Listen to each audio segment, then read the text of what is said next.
ride. But I do want to show you this clip, because Steven Spielberg was the director of Jaws. He had a really large team in developing this Jaws attraction. It is almost ready to go, so very, very exciting that Jaws will be back soon. So I'm going to show you what it looks like in all of its glory. The Jaws ride was almost the inevitable result of the size of the box office when Jaws first opened in June of 1975. And that was really the first time I ever got involved in the creation of a ride. It was a great honor to be invited into a creative circle of tremendous designers at Universal that were trying to figure out how to replicate what the movie had done to audiences in a real way by building a physical shark that would come out of the water and terrify tourists as they were sitting in the tram. And the most amazing thing about the Jaws ride is it is exactly as it was from the time it was first placed on the Universal lot. There have been tweaks, of course, over the years, but it is essentially what the designers and myself all envisioned and created. So yes, the Jaws attraction is getting its final little tweaks today, and it will be ready to go soon. Now you may be thinking, oh, I really wish we could get up close and personal with water. Don't worry, I'm not going to leave you hanging. I wouldn't do you like that. We are heading into our flash flood attraction, which is the oldest attraction here on the studio tour route. Here to tell you a little bit more about that is the Today Show co-host and weather anchor, Mr. Al Roker. Time for my favorite part of the tour, weather. When it comes to film and TV, it is truly a special effect. In fact, to demonstrate how weather effects are created, we debuted our first major attraction here on the studio tour way back in 1968. So we're going to show you exactly how we create different weather effects here on our backlot. We're taking a look at these sets, because even on days like today, if it's not raining, if a script calls for rain, we got to be able to make our own rain. Now we've got that thunder sound effect going on speakers above our sets. We've also got strobe lights mimicking real lightning. Now to create that rain, we use something pretty high tech for this. We use something called sprinklers. That's all it is. It's sprinklers at the tops of these buildings, shooting out water straight out, letting gravity do the rest, having it fall down and naturally to the ground. Now sometimes we need even bigger weather effects out here, okay? And we actually can do that. We are a movie studio. This place is magical. Let me talk to our people up there. Alex and Anna, can you hear me? Amazing. Can you pump up that water? We're ready for a spectacle. Hold on tight to your loved ones, and by that I mean your cell phones. Whoa!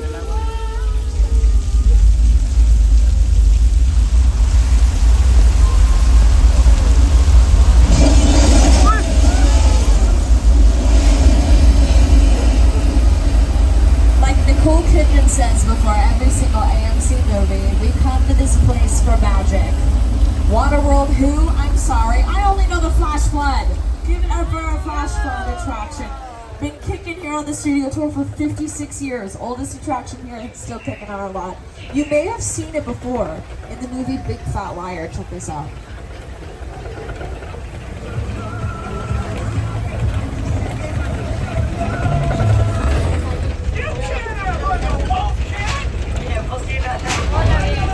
So Paul Giamatti's about to get absolutely decimated by this wave. 3, 2, 1, boom, there he goes. He's not the only star to have stood in this flash flood, though. Lady Gaga stood in the middle of it when she shot her music video for Judas, and she did her own stunts in that music video. So Paul Giamatti had that stunt double tap in. Lady Gaga did it all by herself. What an icon. Love her. So from the oldest attraction on the studio tour route to the oldest sets here on our backlot, welcome to 6 Points. This is the Wild Wild West, y'all. Howdy.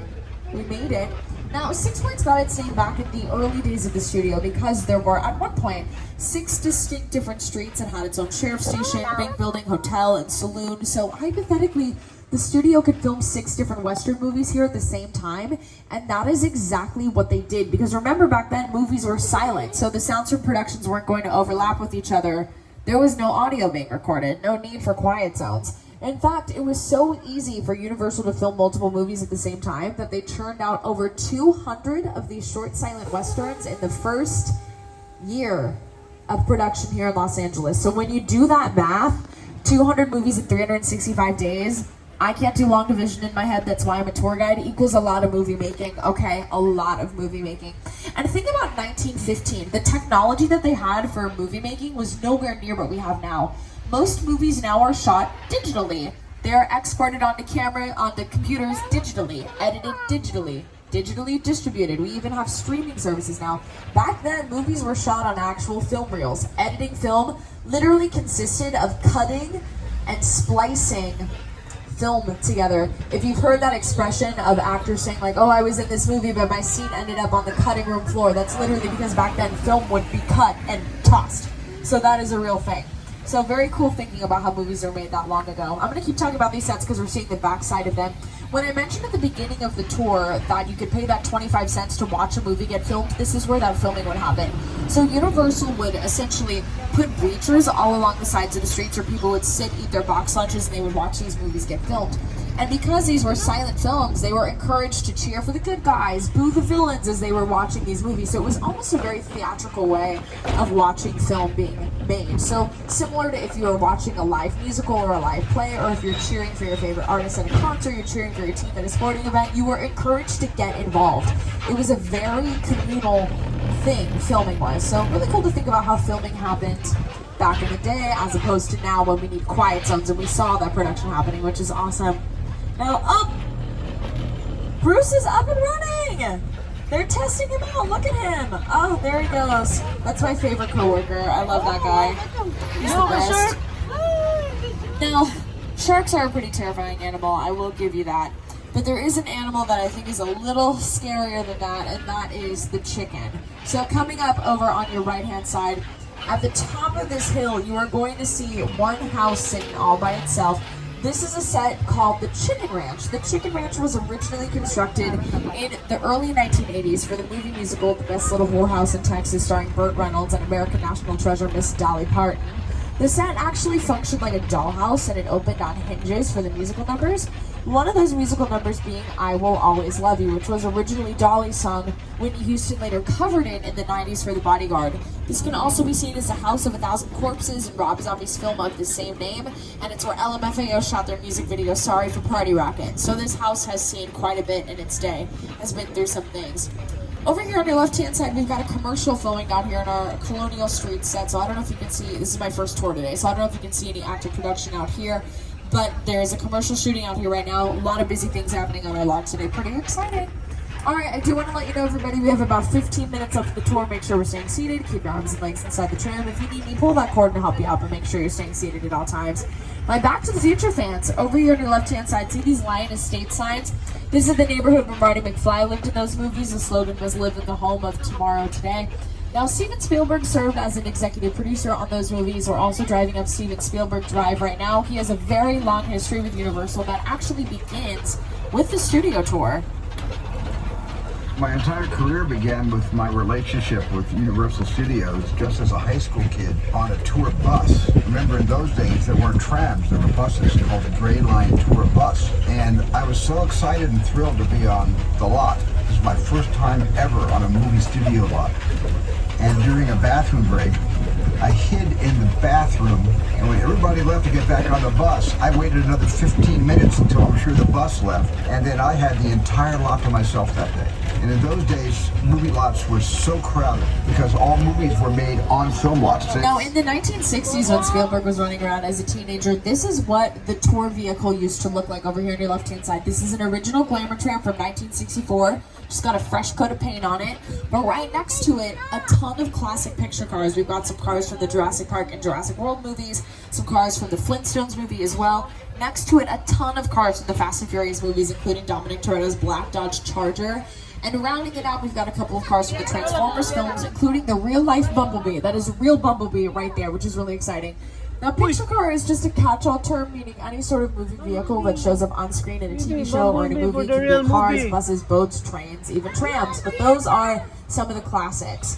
But this is a classic set over here on your right-hand side. This is the Bates Motel as seen in the 1960 thriller Psycho, directed by Alfred Hitchcock. I'm playing this clip so you can see what it looks like a little bit up close. We've got some Terror Tram Horror Night stuff in front of it right now, but we are going to get really up close and personal with the house from Psycho. We're first going to pass by our 2-scale replica of the Hollywood sign. It's been spookified a little bit for Halloween Horror Nights.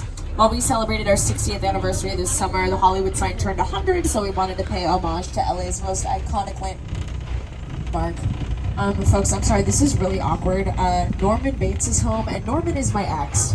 So I thought I planned this out a little bit better. We haven't seen each other since the breakup. Hi. How are you doing? You look good. How's your mom doing? I always thought she was great. I don't like the way you're looking at me right now. Hey, whoa! No. My therapist always told me that I dodged a bullet, but I guess I should tell her that I dodged a knife instead. Are you kidding? What is happening? Get inside. Get inside. Your mom needs you. He was always a mama's boy, I'll tell you that much. Thanks. Alright, there's not much scarier than my taste in men. That's the end of the sentence. This might be a little scarier though. A real torn up plane that has crash landed in the middle of this tiny New Jersey neighborhood is featured in the movie War of the Worlds, directed by Steven Spielberg. Uy! What's this movie, look? The airplane crash site set is a perfect example of a set that is all designed around a vision that Steven had.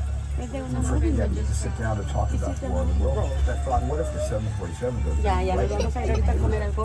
Because it's just something you don't see. You're doing good. You're doing good. Keep listen to me. Listen, now listen. I want you to close your eyes, okay?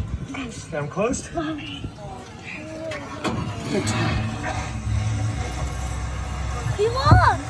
Look! Bobby, get in. This is for the Warriors map.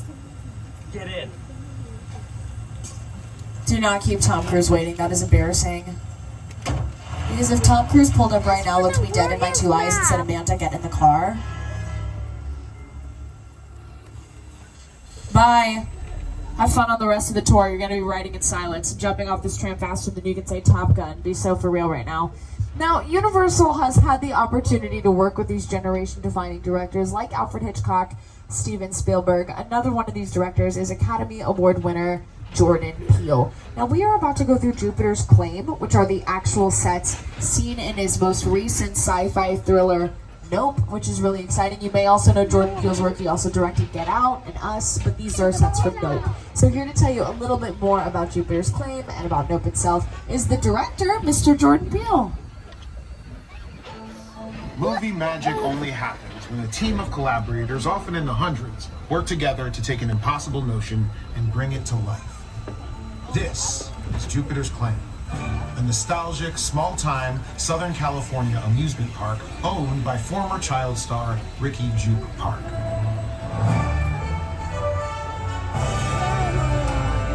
Over there, look into the winking well and have your picture taken just like the kids in that old 90s movie Kid Sheriff. That's what this whole place is loosely based on. Remember that one?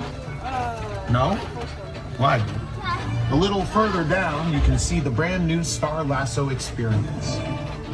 Built to showcase an unbelievable new live show. It's not looking so live anymore. Anyway, behind this Hollywood fantasy of a gold rush frontier town lies a sinister secret. It is smack dab in the center of the UFO hotspot. What's a bad miracle? You're about welcome to the world of no.